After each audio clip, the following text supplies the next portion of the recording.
Hello, welcome back.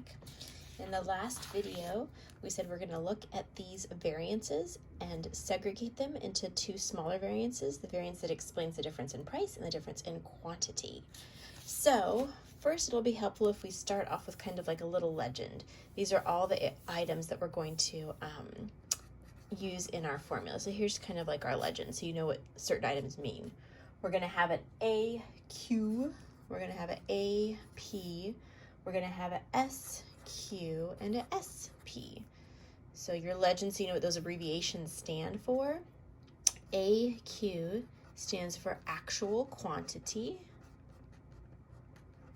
You can guess what AP stands for, not accounts payable. Actual price in this matter. Standard quantity and standard price. All right, so now you know what those item abbreviations stand for. All right, so we said the total variance can be separated into price and quantity.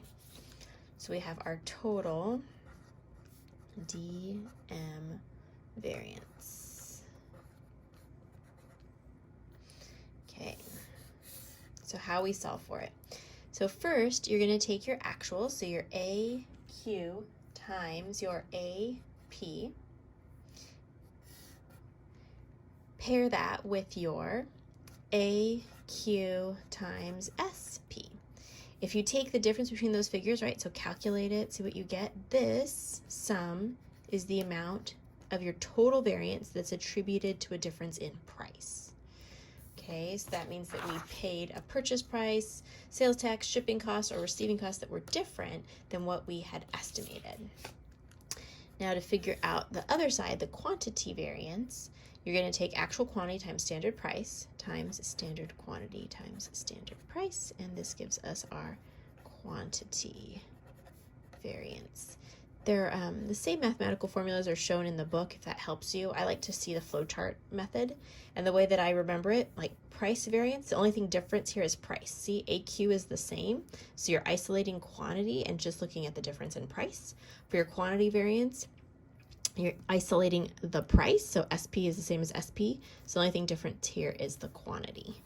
All right, and then if you take the sum of these two, or the difference between your actuals and your standards, that gives you your total DM variance. So there is your formulas to solve for your price variance and your quantity variance.